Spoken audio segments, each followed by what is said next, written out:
तिरोडा गोंदिया महामार्गावर वाहनातून 15 लाखांची रोकड जप्त।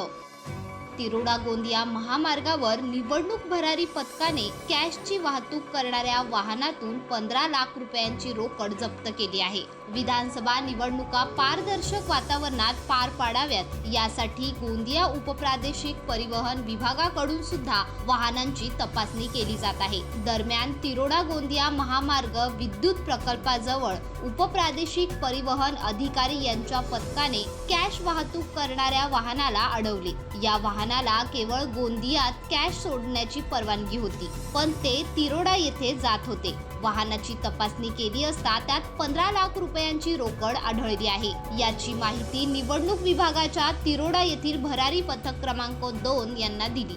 त्यानंतर वाहन जप्त करून रोकड तिरोडा कोषागार कार्यालयात जमा करण्यात आली आहे।